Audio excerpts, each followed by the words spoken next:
Capítulo 3 – Tipos biológicos e métodos de aquisição.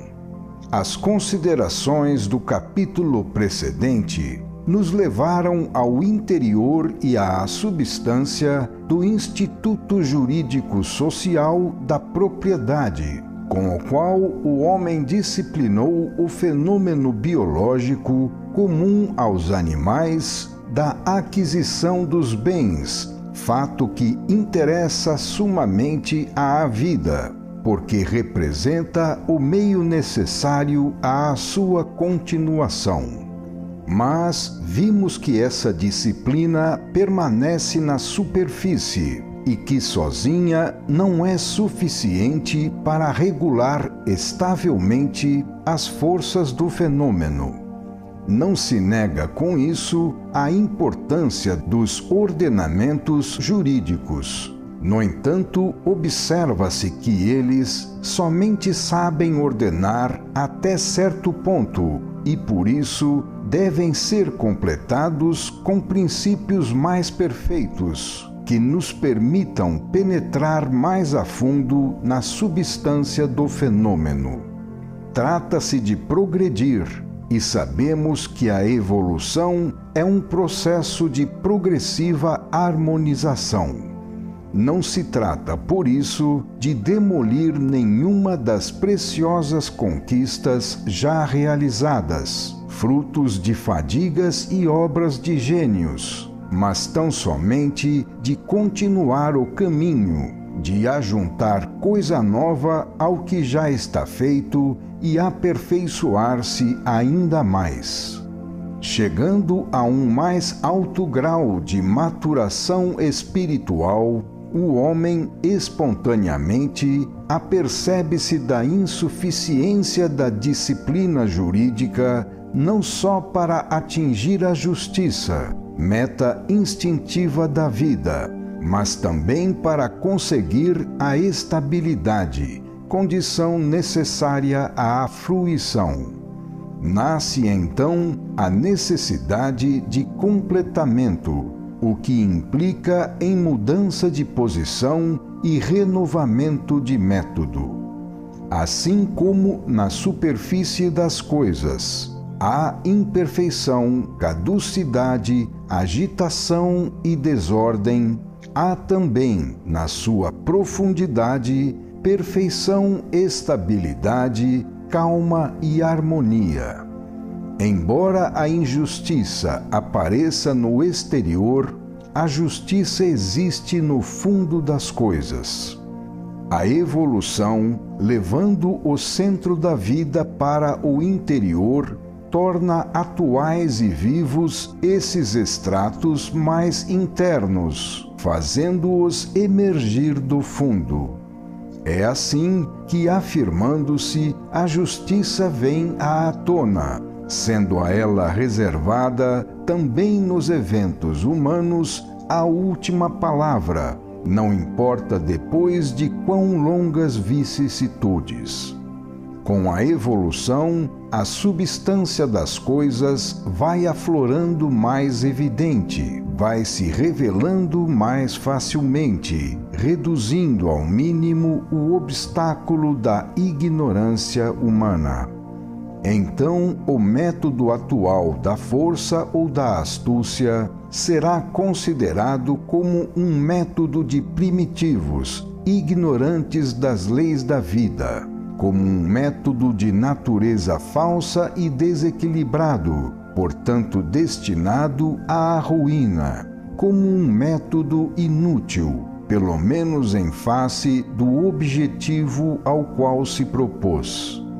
Chegando a um mais alto grau evolutivo, o homem compreenderá de fato que, no fundo, na realidade das coisas, existe uma balança de justiça, representada pelo equilíbrio desejado pela lei. Compreenderá também que é inútil pretender colocar pesos falsos nessa balança para obter de Deus uma medida adulterada em vantagem própria, porque essa força, embora invisível, representa um peso verdadeiro que cedo ou tarde faz tudo voltar à medida certa, segundo a justiça e a verdade. Então se dará o valor merecido a este íntimo imponderável, que tanta força possui, mas do qual hoje geralmente fugimos. Assim se compreenderá como os valores reais interiores possuem comparativamente maior poder que os valores fictícios exteriores, uma vez que é não apenas necessária à vida, mas também desejada e imposta pela lei, como necessidade inderrogável. A posse dos bens representa também um direito. Mas, para que este direito possa realizar-se, é indispensável a verificação das condições já mencionadas, estado no qual ele atua espontaneamente, sendo que, no caso contrário, embaraçado pelo próprio homem, não pode realizar-se. Se o homem seguisse a lei, ela proveria naturalmente todas as suas necessidades. Esta é a base do fenômeno da divina providência, sempre pronta a intervir espontaneamente, tão logo a nossa conduta lhe permita, colocando-nos nas condições necessárias para que ela possa verificar-se. A garantia dos bens não nos pode ser dada pelo simples enquadramento exterior, que não é de modo algum decisivo, mas somente pelas íntimas qualidades conferidas por nossa conduta ao próprio fenômeno e pela força com que o tivermos construído. É verdade que a posse dos bens constitui um direito, e o mundo está pleno de bens a serem gozados pelo homem, prontos e à espera disso, ao alcance das nossas próprias mãos.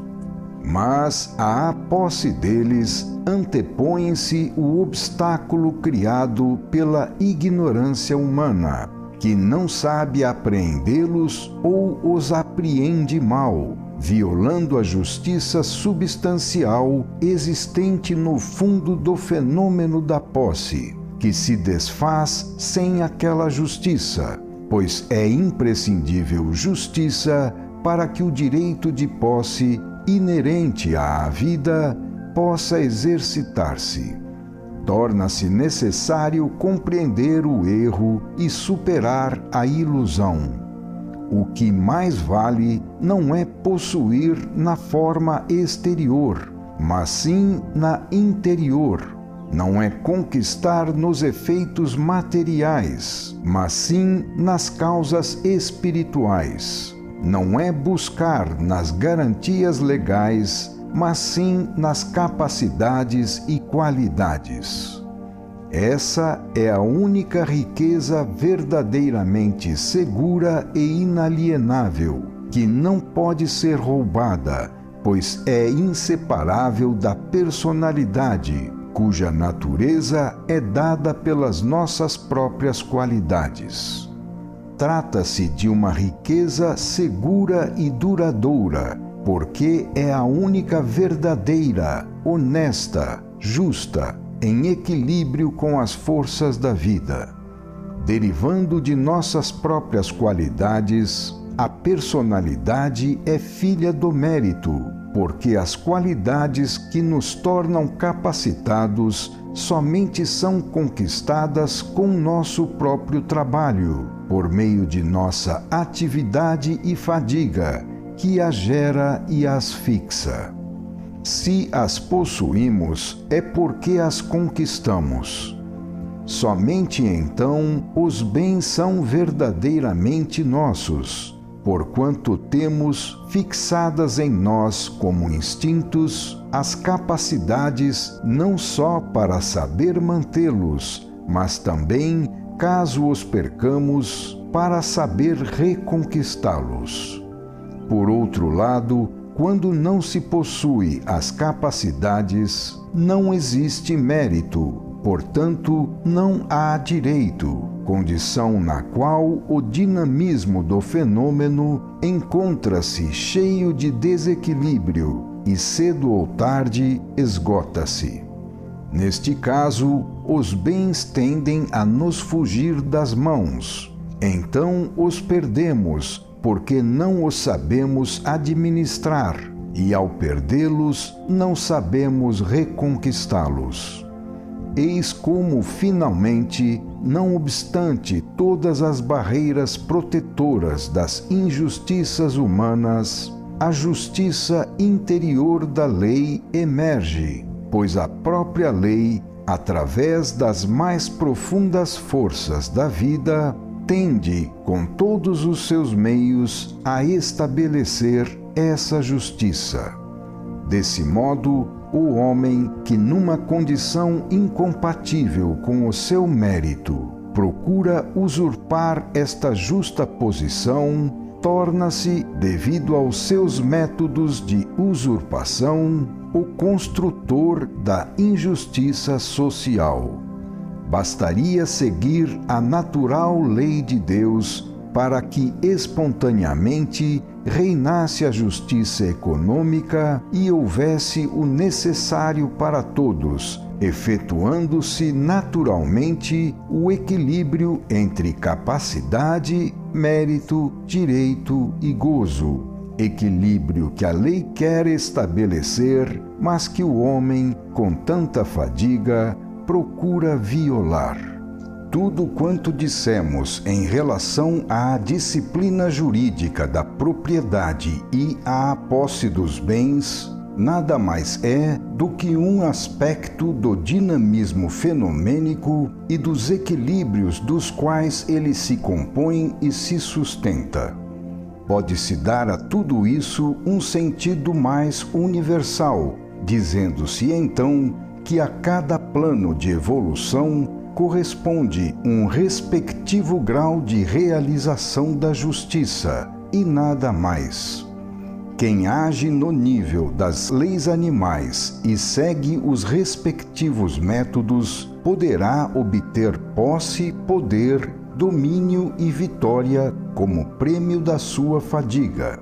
Mas tal prêmio será efêmero, porque a estabilidade é característica somente de planos de vida mais evoluídos e harmônicos. Poderá servir-se da força e da astúcia, mas terá de esperar também ilusão e engano. O sistema da vida não contém, naquele nível, maior grau de justiça que esse. Nada mais do que isso, então, pode o homem pedir ou esperar. Quem vive no reino da força não pode mais falar nem ter esperança de justiça verdadeira. A verdadeira justiça que ele procura em vão pertence a um plano de vida mais alto, do qual fica excluído quem venceu à custa dos métodos do mundo animal. Tal tipo tem que se contentar apenas em dominar, vingar-se e esmagar, pois já recebeu a sua recompensa e com isso exauriu seu direito.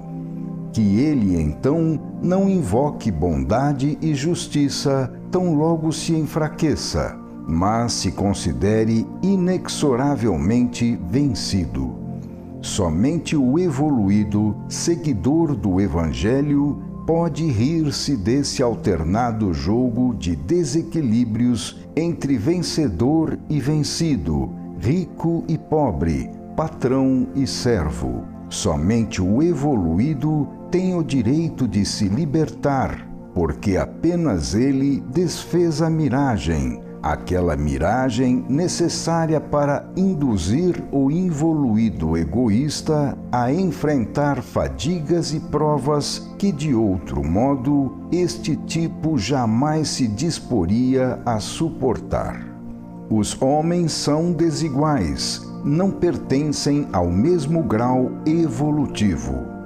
Se os bens para a manutenção da vida são indistintamente necessários a todos, o modo pelo qual cada um os procura exprime o seu respectivo grau de evolução, assumindo o papel de índice revelador da natureza humana. Aprofundemos a classificação dos tipos humanos com base no real valor biológico, de acordo com a real natureza do indivíduo, em face da qual, como já dissemos, as distinções sociais têm um valor todo fictício. Escalonemos assim os vários tipos humanos conforme os métodos de aquisição dos bens. 3 podem ser esses métodos: furto, trabalho e justiça, cada um deles correspondendo a um dos 3 tipos biológicos, que subindo do involuído ao evoluído, vão do selvagem ao administrador e depois ao espiritualista. Trata-se de 3 raças de homens, correspondentes às 3 leis da vida: fome, amor e evolução, conforme vimos nos volumes História de um Homem, capítulo 23, e A Grande Síntese, capítulo 78. Como meio de aquisição dos bens, o primitivo escolhe o furto, que, por ser frequente neste mundo, ainda é considerado como um meio civilizado. O raciocínio é o seguinte, abre aspas: por que hei de me cansar procurando com o suor do trabalho ganhar o necessário, se posso facilmente conseguir tudo roubando o meu vizinho? Fecha aspas. Nesse nível, a ignorância das reações das forças da lei é total e o princípio de coordenação coletiva é inconcebível.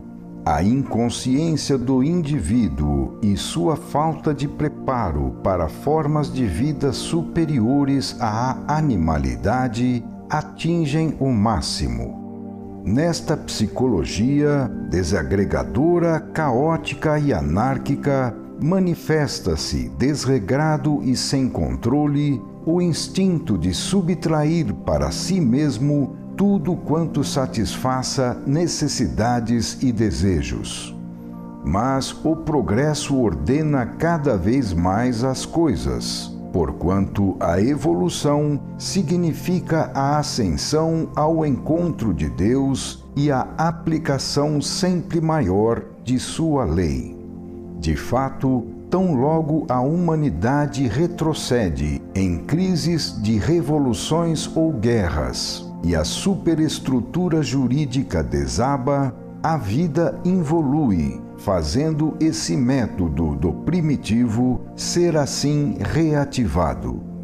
A disciplina jurídica, então, representada pelo Instituto da Propriedade, vacila e retorna ao furto, aquela fase precedente mais involuída da qual a sociedade conseguiu emergir.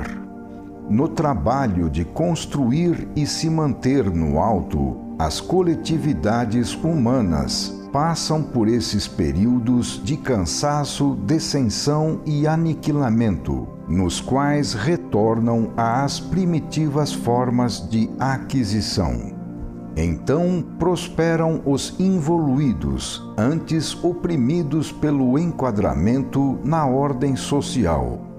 Esse enquadramento, porém, é sentido como opressão apenas pelos involuídos, pois trata-se de tipos imaturos, ao passo que para os mais adiantados, tal enquadramento na ordem constitui uma forma de vida espontânea e normal. Os involuídos participam da convivência com os mais evoluídos sob essa ordem, justamente para que possam aprender, ambiente no qual tão logo conseguem, de algum modo, enriquecer, começam a participar desta ordem, transformando-se então de inimigos dela em seus mais tenazes defensores. Nestas condições, seu interesse máximo é defender a ordem e as instituições produzidas pelo tipo biológico mais evoluído, as quais antes eles combatiam. Então, para maior fruição dos resultados do furto e da conquista violenta, eles procuram discipliná-los no direito e estabilizá-los na legalidade. Assim, lentamente, pelo menos na forma, apropriando-se dos métodos de vida dos mais evoluídos, os menos adiantados procuram evoluir. Isso, porém, é apenas formal, pois, como sabemos, vale na realidade da vida a substância e não a forma. Aguardando a passagem dos vencedores da vida, daqueles que cresceram na forma e não melhoraram na substância, os retardatários, os excluídos do banquete, os estratos sociais inferiores, esperam para fazer com os vencedores exatamente o mesmo que estes fizeram aos outros, e assim por diante. Neste plano, formado pela grande parte do tipo humano, só pode dominar um regime de luta perpétua, baseado na força e no aniquilamento, num estado de total instabilidade. Esse método de aquisição, embora não atinja o objetivo aparente de possuir, alcança, no entanto, o recôndito e real objetivo, que é induzir o involuído a adquirir experiência e, portanto, a evoluir. Tal desordem, porém, só pertence a esse plano evolutivo. O próprio sistema de forças que constitui o fenômeno contém os impulsos tendentes à sua autorreordenação. Daquilo que já acenamos, pode-se ver como esse caos tende a se harmonizar em formas de vida mais evoluídas. A fase da força tende a evoluir para a fase do direito. O furto procura estabilizar seus resultados na fase de propriedade. Desponta assim um novo método de aquisição de bens, o trabalho. Desse modo, vai-se disciplinando gradativamente o desencadeamento caótico da agressividade conquistadora. O método do furto, antiorgânico e violento, reordena-se na forma de trabalho, orgânico e pacífico. O egoísmo sobrevive, mas, uma vez suprimida a força, fica disciplinado no hedonismo econômico com base naquele dou para que tu dês. Primeiro rudimento de justiça expresso pelo balanço da conta entre o deve e o haver. A defesa não é mais a força, os músculos ou as armas, mas sim o direito, o cérebro, a legalidade, a astúcia. Aqui o dinheiro é arma e o capital é poder. A violenta luta biológica para a conquista dos bens torna-se a luta econômica de classe, do capital contra o trabalho e ao contrário. A indústria organiza-se, o Estado e o direito regulador intervêm para garantir, ressarcir, prever.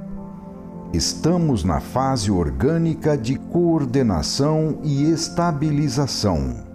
Essa é a grande criação iniciada pelo direito romano. Mas ai de nós, pois trata-se de disciplina e não de justiça. Construiu-se a balança, todavia ninguém nos garante que o peso é justo. Cristo, solapando os fundamentos do império, já pregava, muito mais que a disciplina, a justiça. Mas também é verdade que para chegar à justiça fazia-se necessário passar pela disciplina.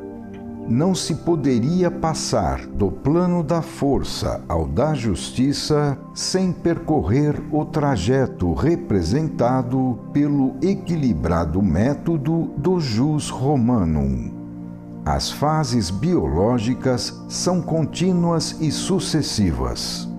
Hoje o mundo vive a etapa intermediária, que é a fase do direito, do disciplinamento da força e do furto, da organização da conquista, da legalização e estabilização mais ou menos completa de seus resultados.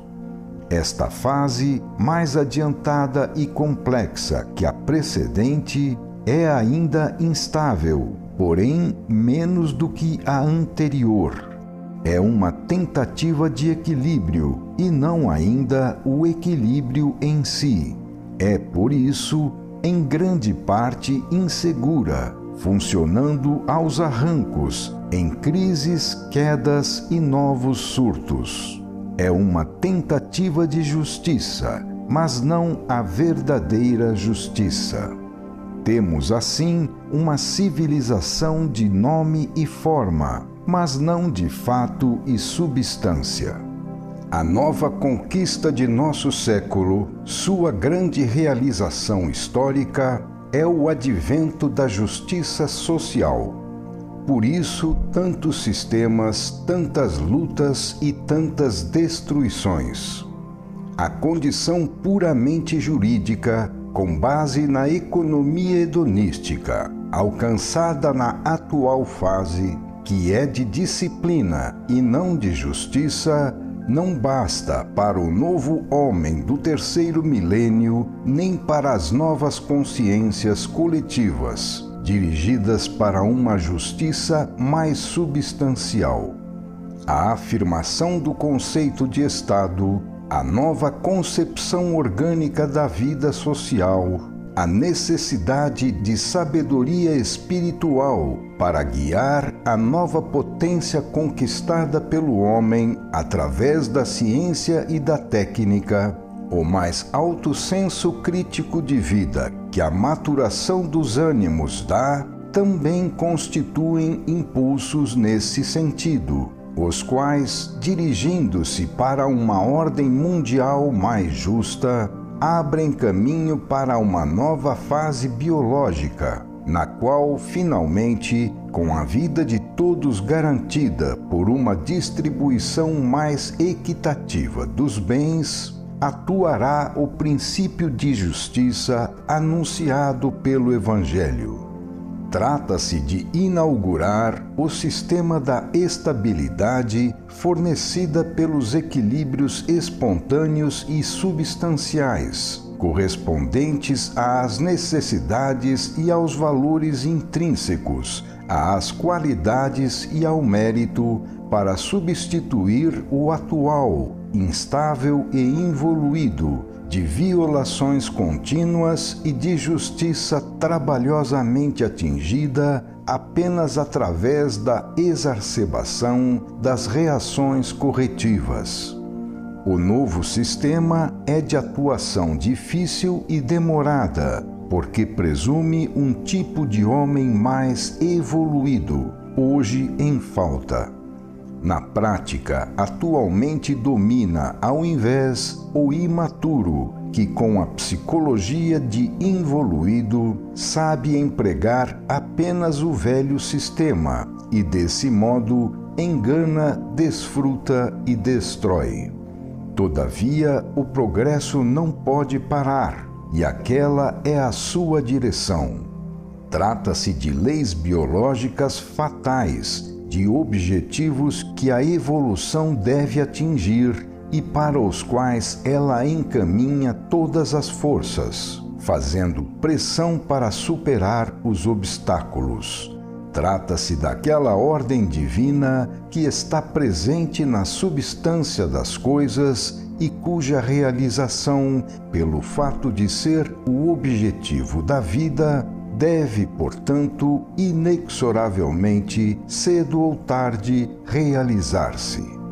Assim como a primeira fase, caótica, baseada na força, em regime de violência, no qual a propriedade é conquistada com o furto, seguiu-se a atual fase de disciplina da força pelo direito, em que o método da aquisição passa a ser o trabalho. Também a esta segunda fase sucederá a terceira, orgânica e coletiva, que através de um mais estreito disciplinamento do direito pela justiça, terá como títulos de posse as qualidades, o mérito, o valor, as capacidades pessoais. Temos, portanto, 3 tipos humanos que se revelam pelo respectivo método de aquisição dos bens. Primeiro, o involuído ou selvagem, que concebe apenas o sistema do furto e a defesa de si mesmo. Segundo, o civilizado, que emprega o sistema do trabalho, vive em sociedade, administra e organiza, concebendo a defesa não só da família, mas também do Estado. Terceiro, o evoluído, que, tendo superado o egoísmo individual do primeiro tipo e o egoísmo coletivo do segundo, é o tipo espiritualista, completamente desprendido dos bens materiais, os quais ele administra apenas porque sabe que essa é a sua missão, empregando-os somente como instrumento de trabalho para a obtenção de objetivos morais. É o tipo biológico que vive conforme a justiça e não aceita bens senão de acordo com a necessidade, as qualidades, o mérito.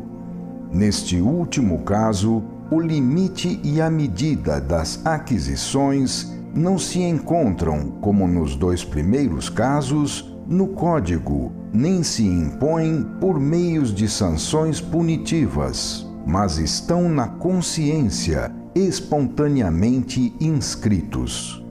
Infelizmente, os sistemas coletivos, chamados de justiça social, necessitam desse raro tipo de homem para serem dirigidos seriamente, e dificilmente poderão ser construídos estavelmente com o tipo hoje dominante, que, em última análise, pensa para si numa coisa bem diferente da justiça social. Para compreender e exercitar essa justiça, dada pelo princípio evangélico, é preciso ter alcançado o grau evolutivo do homem evangélico, correspondente ao terceiro tipo. Mas os sistemas, embora inadequados aos homens, podem, por outro lado, servir para educá-los, amadurecê-los e, assim, prepará-los para a futura realização. Para chegar a essa realização, torna-se necessária uma dupla e paralela maturação, individual e coletiva, porquanto sozinha nenhuma delas basta. A maturação individual conduz o indivíduo a uma nova concepção da vida, do trabalho e da propriedade, a um novo modo consciente, orgânico e harmônico de sentir e de se comportar no seio da coletividade humana e do funcionamento do universo. A maturação coletiva leva ao enquadramento do indivíduo em sistemas sociais orgânicos, fazendo isso não pelas vias interiores da persuasão, mas sim por vias exteriores, mais ou menos coativas. razão pela qual consegue apenas resultados formais e não substanciais, porque se os sistemas não são sentidos, a sua atuação não é integral. A fim de obter essa atuação, que deve ser um estado espontâneo de convicção, seria necessário aplicar o sistema ao tipo evoluído, cuja existência em grande massa ainda não se verifica, sendo ilusão presumi-la. Aqueles sistemas, no entanto, podem, através da prática educativa para estabelecer novos hábitos e instintos, contribuir para a formação desse novo tipo biológico. Final do capítulo 3.